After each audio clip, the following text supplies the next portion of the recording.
Hello students, कैसे हो आप सभी। आई होप कि आप सभी बहुत अच्छे होंगे और मन लगा करके पढ़ाई कर रहे हैं। तो आज एक बहुत ही इंटरेस्टिंग चैप्टर लेकर के आया हूं और बहुत ही इंपॉर्टेंट थ्योरी है। और ये थ्योरी कौन से चैप्टर का है? ये chapter 3, pair of linear equation in two variable. और इसको बहुत ही इजी लैंग्वेज में और इजी तरीके से इसको अपन समझेंगे। देखो क्या होता है जीवन में, अगर आप कोई भी काम को करना चाहते हो और आप चाहते हो कि उस काम में सफल हो जाओ, तो उस काम के लिए आपका पूरा का पूरा डेडिकेशन होना चाहिए। उस काम के बेसिक आपको आना चाहिए और उसको बार बार ट्राई करो, बार बार ट्राई करो। एक बार ट्राई करोगे आप फेल हो जाओगे, फेल हो जाओगे तो वहां से आप सीखो कि वो कौन सा रीजन है जिसकी वजह से मैं यहां पे फेल हुआ। उस रीजन को आप दूर करो और दूर करने के बाद जैसे जैसे आप अपनी एक एक गलतियों को दूर करोगे, वैसे वैसे आप देखोगे कि उसमें उतना ही ज्यादा सक्सेसफुल होते जाओगे। तो मैथ भी सेम उसी तरह से। मैथ में क्या होता है कि आप क्वेश्चन को बार बार करो, बार बार करो। एक बार ट्राई करोगे गलत होगा, गलत होगा, वापस उस क्वेश्चन को देखो जो आपने गलत किया है कि मैंने मिस्टेक कहां पे किया, उसको पकड़ो और उस मिस्टेक को पकड़ने के बाद वापस उस क्वेश्चन को ट्राई करो और फिर कोशिश करो। बार बार क्वेश्चन को ट्राई करोगे तो आपको 100% यह क्वेश्चन जो है समझ में आ जाएगा। इसमें क्या होता है कि थोड़ा सा आपको ध्यान देने की जरूरत होती है। तो इस चैप्टर नंबर 3 में थ्योरी क्या है, इस थ्योरी पे बेस क्लास 10 के बोर्ड एग्जामिनेशन में क्वेश्चन जरूर आता है एक। तो इसको आप लोग बहुत ही ध्यान से समझना। यहां पे हम क्या करेंगे कि दो इक्वेशन आपको दिया हुआ रहेगा, ठीक है। दो इक्वेशन अपने को दिया हुआ रहेगा, दो ही इक्वेशन होता है इस चैप्टर में। तो दोनों इक्वेशन के रेशियो को कंपेयर करेंगे। मतलब कि जैसे यहां पे अगर मैं बात करूं, x1 का कोफिशिएंट है a1 पहले वाले इक्वेशन में, दूसरे में x1 का कोफिशिएंट है a2। तो इसके रेशियो, फिर b1 b2 और c1 c2, इन तीनों का कंपैरिजन करके अपन ये पता करेंगे कि कोई भी इक्वेशन है तो उसका ग्राफ कैसा बनेगा। उसके बाद क्या बोला जा रहा है कि उसके नंबर ऑफ सॉल्यूशन क्या होंगे, उसका सॉल्यूशन का टाइप्स कैसा होगा। इस सबको मैं अच्छे से आज की क्लास में एक्सप्लेन करूंगा। तो देखो अपने को दो इक्वेशन दिया हुआ है, a1x plus b1y plus c1 equal to 0, a2x plus b2y plus c2 equal to 0। ये बात आपको पता ही है कि a1 does not equal to 0 होता है, b1 does not equal to 0 होता है। सेम वैसे ही a2 does not equal to 0 होता है, b2 does not equal to 0 होता है। इसका मतलब ये हुआ कि आप इस a1 b1 a2 b2 के जगह पे 0 नहीं रख सकते। क्यों नहीं रख सकते? क्योंकि अगर आप 0 रखते हो तो ये टू वेरिएबल का इक्वेशन ना बन करके वन वेरिएबल का इक्वेशन बन जाएगा। लेकिन अपना जो चैप्टर है वो टू वेरिएबल का है, ठीक है। तो देखो क्या होता है, पहले ध्यान देना आप। देखो इफ,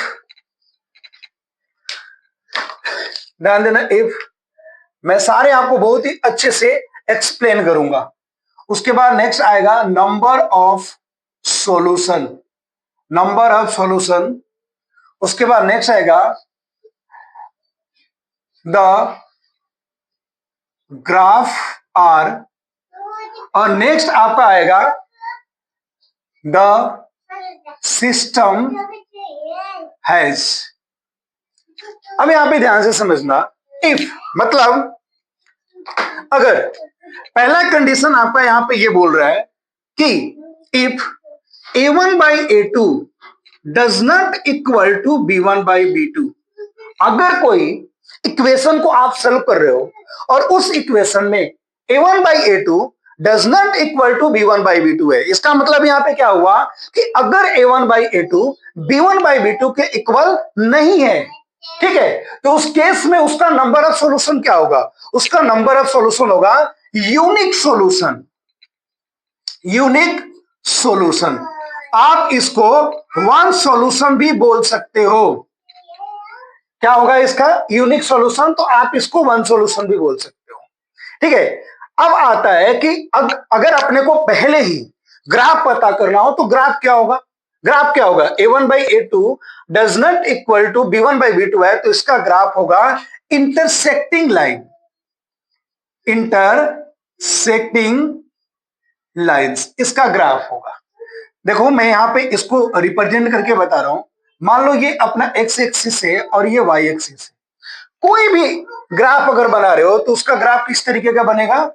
इंटरसेक्टिंग लाइन बनेगा। ये मान लो इक्वेशन हो गया a1x plus b1y plus c1 equal to 0, और ये इक्वेशन हो गया a2x plus b2y plus c2 equal to 0। आया समझ में आपको? तो इसका इंटरसेक्टिंग लाइन बनेगा ग्राफ। उसके बाद इसका सिस्टम क्या होगा? सिस्टम मतलब कंसिस्टेंट होगा या इनकंसिस्टेंट होगा। तो ये होगा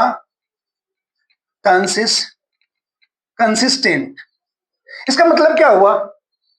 कंसिस्टेंट का मतलब क्या हुआ? आप देखो, जब भी आपको कोई दो इक्वेशन गिवन हो तो उसका अगर सॉल्यूशन पॉसिबल हो, यानी कि उस इक्वेशन में एक्स और वाई की वैल्यू अगर आप फाइंड कर सकते हो, तो उसको बोला जाता है कंसिस्टेंट। तो यानी कि a1 by a2 b1 by b2 के इक्वल नहीं होगा, तो उस इक्वेशन के एक्स और वाई की वैल्यू फाइंड किया जा सकता है। समझ में आ गया? तो फर्स्ट वाला जो आपका कंसेप्ट है, ये आई होप कि बहुत अच्छे से आपको समझ में आ गया। क्या है कंसेप्ट? कि a1 by a2 does not equal to b1 by b2 हो तो इसका यूनिक सॉल्यूशन होगा, ग्राफ इंटरसेक्टिंग लाइन बनेगा, और सॉल्यूशन जो होगा वो कंसिस्टेंट होगा। ये आपको याद करना है, याद करना है। थोड़ी सी एनर्जी लगानी होती है। जितना हार्डवर्क आप करोगे उतना ही लाइफ में सक्सेसफुल बनोगे, उतना ही आप लाइफ में तरक्की करोगे। आप हार्डवर्क करना होता है, आराम करने से कुछ नहीं होता है।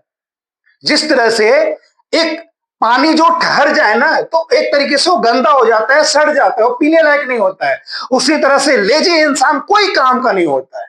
जितना आप हार्डवर्क करेंगे उतना ही आपका माइंड ब्रिलियंट होगा, उतना ही आपकी बॉडी फिट रहेगी, आप एक्टिव रहोगे। एक्टिव होने से आप फिजिकली भी आप बीमार नहीं पड़ोगे। इसलिए एवरी टाइम क्या होना चाहिए? आपको हार्डवर्क करना चाहिए। चलो इसको आगे देखते हैं। सेकेंड कंडीशन अपना ये है कि if a1 by a2 equal to b1 by b2 equal to c1 by c2। आज आप सभी को बहुत ही अच्छे से समझ में आ रहा होगा, ठीक है? कहीं भी आपको प्रॉब्लम है, कहीं भी आपको डाउट है, तो आप कमेंट करके मेरे से क्वेश्चन पूछ सकते हो और आपको बहुत ही अच्छे से एक्सप्लेन किया जाएगा। तो if a1 by a2 equal to b1 by b2 does not equal to c1 by c2 हो, तो इस केस में नंबर ऑफ सॉल्यूशन क्या होगा? तो नंबर ऑफ सॉल्यूशन होगा मेनी सॉल्यूशन। क्या होगा? Many solution. मेनी मतलब इन्फिनाइट। समझ में आ गया? अब इसका ग्राफ क्या होगा? इसका ग्राफ होगा कोइंसिडेंट लाइन। इसका ग्राफ होगा कोइंसिडेंट लाइन। अब आता है कि सर कोइंसिडेंट लाइन क्या होता है? देखो कोइंसिडेंट लाइन क्या होता है, आप इस मार्कर को देखो और इस मार्कर के ऊपर ये दूसरा मार्कर आ गया, तो ये क्या कहलाया? कोइंसिडेंट लाइन कहलाया। यानी कि दो इक्वेशन है, पहले इक्वेशन का आपने ग्राफ बनाया, एक स्ट्रेट लाइन बना। सेकेंड इक्वेशन का आपने ग्राफ बनाया, ये भी लाइन सेम उसी लाइन से जा रही हो, तो इसको बोलते हैं कोइंसिडेंट लाइन। आप देखो यहां पे देखो, जैसे ये लाइन है, ठीक है, सेम इसी लाइन पे अगर दूसरा लाइन भी जा रहा है तो इसको क्या बोलते हैं? इसको बोलते हैं कोइंसिडेंट लाइन। यानी कि सेम लाइन पे अगर दो लाइन पास करता है तो इसको बोलते हैं कोइंसिडेंट लाइन। तो इसका जो ग्राफ बनेगा वो क्या बनेगा? देखो ये एक्स एक्सिस है, ये वाई एक्सिस है, ये मान लो एक इक्वेशन का स्ट्रेट लाइन ग्राफ बन रहा है, ये दूसरे इक्वेशन का ग्राफ बन रहा है। तो दोनों a1x plus b1y plus c1 equal to 0, a2x plus b2y plus c2 equal to 0। यानी कि दोनों इक्वेशन का ग्राफ सेम लाइन पे बनेगा, तो इसको ही अपन बोलते हैं कोइंसिडेंट लाइन। और इसका भी सिस्टम कैसा होगा? कंसिस्टेंट। आ गया समझ में? ये दोनों बहुत ही इंपॉर्टेंट है। उसके बाद लास्ट कंडीशन बोला है कि if a1 by a2 equal b1 by b2 does not equal to c1 by c2। यानी कि a1 by a2 b1 by b2 के इक्वल हो, but b1 by b2 c1 by c2 के equal नहीं हो, तो इसके नंबर ऑफ सॉल्यूशन कितने होंगे? इसके नंबर ऑफ सॉल्यूशन कहते होंगे, इसका होगा नो सॉल्यूशन। इस क्वेश्चन का कोई भी सॉल्यूशन नहीं होगा। समझ में आया? इस क्वेश्चन का कोई भी सॉल्यूशन नहीं होगा। और तो इसका क्या सॉल्यूशन होगा? नो सॉल्यूशन होगा। अगर इसके ग्राफिकल रिप्रेजेंटेशन की बात किया जाए तो इसका ग्राफिकल रिप्रेजेंटेशन क्या होगा? इसका ग्राफिकल रिप्रेजेंटेशन होगा पैरेलल लाइन, पैरेलल लाइंस। अगर आप इसके ग्राफ बनाते हो तो इसका ग्राफ आपका बनेगा पैरेलल लाइन बनेगा, ऐसे बनेगा।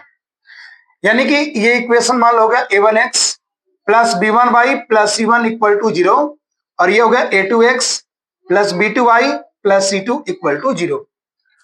और द सिस्टम की बात करेंगे तो इसका सिस्टम होगा इनकंसिस्टेंट। सिस्टम क्या होगा? इनकंसिस्टेंट। तो इस तरीके से ये थ्योरी जो है अपना कंप्लीट हो गया। और मैं आपको बताऊं, ये बहुत ही इंपॉर्टेंट थ्योरी है, ये आपको आना चाहिए, ये थ्योरी आपको अच्छे से आना चाहिए, क्योंकि इस पे बेस एक क्वेश्चन जरूर आता है। मैं एक इन थ्योरी पे बेस एक एग्जांपल आपको बता रहा हूं, और इस एग्जांपल को आप बहुत ही ध्यान से समझना।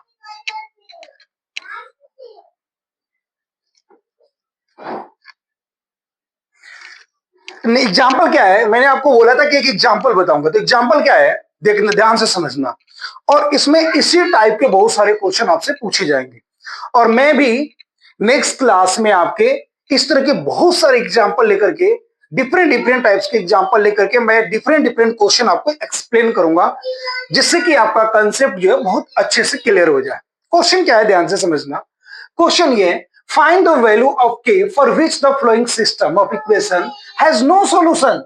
क्या बोला जा रहा है कि इस इक्वेशन, यानी कि दो इक्वेशन आपको यहां पे दिया हुआ है, और इन दोनों इक्वेशन में आपको k की वैल्यू बतानी है जब इसका क्या हो, कंडीशन क्या बोले, नो सॉल्यूशन। तो आप याद करो कि नो सॉल्यूशन के लिए क्या फॉर्मूला होता है। अगर नो सॉल्यूशन हो तो उसके लिए फॉर्मूला क्या होता है? देखो, सबसे पहले अपन क्या लिख लेंगे, a1 क्या है, पहले सारे के सारे इक्वेशन को आप, ठीक है ना, स्टैंडर्ड फॉर्म में लिखो। तो पहला इक्वेशन अपना हो जाएगा x प्लस 2y, 3 को आप लेफ्ट में लाओ, -3 इक्वल टू 0। ऐसे ही k minus 1 into x plus k plus 1 into y minus k plus 2 equal to 0। ये हो गया इक्वेशन नंबर सेकेंड। अब पहले इक्वेशन में आपका a1 क्या होगा? यहां पे x का कोफिशिएंट क्या है? कोई भी नंबर आपको यहां पे नजर नहीं आ रहा है, मतलब कि x का कोफिशिएंट यहां पे क्या होगा? 1 होगा। ठीक है, y का कोफिशिएंट 2, तो b1 क्या हो गया आपका? 2। c1 क्या हो गया आपका? -3। a2 क्या होगा आपका? k minus 1। b2 आपका क्या हो जाएगा? k plus 1। c2 आपका क्या होगा? -k plus 2। ठीक है, ये तो मैंने a1 b1 c1 लिख दिया क्या होता है। अब क्या है कि इस क्वेश्चन में अपने को कंडीशन गिवन है कि इसका नो सॉल्यूशन है। तो नो सॉल्यूशन के लिए रेशियो वाला क्या फॉर्मूला होता है? आपका रेशियो वाला फॉर्मूला क्या होता है? इफ, देखो, if equation has no solution, equation has no solution, तो रेशियो का फॉर्मूला क्या होता है? a1 by a2 equal b1 by b2 does not equal to c1 by c2। अब देखो, एक एक करके रेशियो को कंपेयर करेंगे। सबसे पहले अपन कंपेयर करते हैं a1 by a2 equal b1 by b2। देखो, इफ a1 क्या है अपना? a1 क्या है? If a1 by a2 equal b1 by b2। इसको मैं यहां पे लिखता हूं। a1 क्या है अपना? 1। a2 क्या है? k माइनस 1 इक्वल b1 क्या है? 2, और b2 क्या है? k plus 1। अब इसको सॉल्व करेंगे। देखो, यहां पे क्रॉस मल्टीप्लाई करेंगे तो ये हो गया अपना k प्लस 1, और ये होगा 2 into k minus 1। k plus 1 equal to हो गया आपका 2k माइनस 2, अब 2k इधर राइट में आएगा तो माइनस हो जाएगा, 1 इधर राइट में जाएगा तो ये भी माइनस हो जाएगा। तो माइनस के इक्वल टू -3, माइनस से माइनस कैंसिल, तो k की वैल्यू क्या होगी? 3 होगी। यानी कि k की वैल्यू अगर 3 होगी तो इस इक्वेशन का जो सॉल्यूशन होगा वो क्या होगा? नो सॉल्यूशन होगा। ये तो अपन ने पहला कंडीशन यहां पे देखा। यहां पे और क्या लिखा हुआ है ध्यान देना। नेक्स्ट आपको लिखा हुआ है b1 by b2 does not equal to c1 by c2। इस पे भी अपने को चेक करना पड़ेगा। b1 क्या है? b1 आपका है 2, b2 आपका है k plus 1 equal, does not equal है, c1 है आपका -3 और c2 है आपका -k प्लस 2। देखो यहां पे ये भी माइनस ये भी माइनस, तो माइनस से माइनस कैंसिल, इसको क्रॉस मल्टीप्लाई करो, इसको इससे मल्टीप्लाई करेंगे तो ये हो गया 2k plus 4 does not equal to 3k plus 3। अब 3k राइट में आएगा तो क्या हो जाएगा? 2k minus 3k does not equal to 3 minus 4, तो minus k does not equal to -1, minus से माइनस कैंसिल। तो यहां पे आपकी वैल्यू क्या आ गई? अब देखो दूसरा कंडीशन क्या बोला है कि k does not equal to 1, यानी कि k की वैल्यू 1 नहीं होनी चाहिए। देखो k की वैल्यू 3 होगा, बिल्कुल सही। दूसरा कंडीशन आपने क्या बोला कि k की वैल्यू 1 नहीं होगा, 1 के अलावा कोई और नंबर होगा अभी फिलहाल, बट k की वैल्यू 1 नहीं होगी। अगर 1 होगा तो इस इक्वेशन का सॉल्यूशन होगा, नो सॉल्यूशन नहीं होगा। समझ में आया आपको? ठीक है। अब एक बात यहां पे आप समझो कि जब a1 by a2 और b1 by b2 ये आपस में इक्वल है और b1 by b2 c1 by c2 के इक्वल नहीं है, तो a1 by a2 भी c1 by c2 के इक्वल नहीं होगा। समझ में आया आपको? तो अगला केस क्या होगा कि if a1 by a2 does not equal to c1 by c2, a1 क्या है?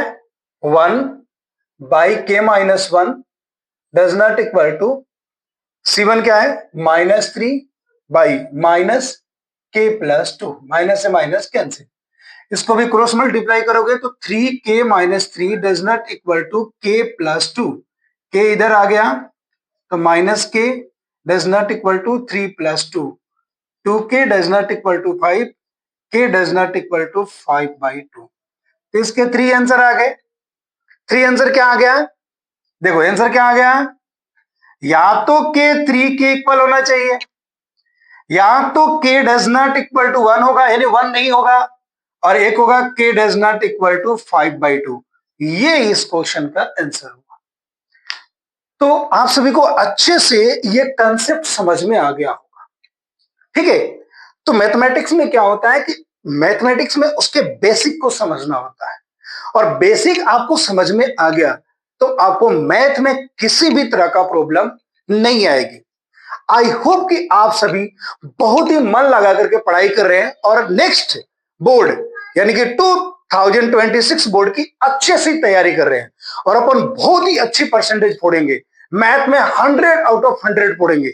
तो आपके हर तरह के क्वेश्चन का जवाब दिया जाएगा, और आपको किसी भी तरह के क्वेश्चन में प्रॉब्लम है तो आप मेरे से कमेंट करके पूछ सकते हो। और आपको मेरा पढ़ाया हुआ हर एक टॉपिक अगर अच्छे से समझ में आ रहा है तो आप उन बच्चों को शेयर करें जिन बच्चे को जिन बच्चे को नीड है, जो बच्चे मैथ में कमजोर है, जिनको मैथ समझ में अच्छे से नहीं आते, तो उनके पास इस वीडियो को आप शेयर करो और मेरे चैनल को सब्सक्राइब करो, क्योंकि आपका सब्सक्राइब मेरे को एक कॉन्फिडेंस देता है, एक बिलीव देता है कि मैं इस काम को और ही मन लगा करके करूं। मिलेंगे नेक्स्ट वीडियो में, तब तक के लिए धन्यवाद।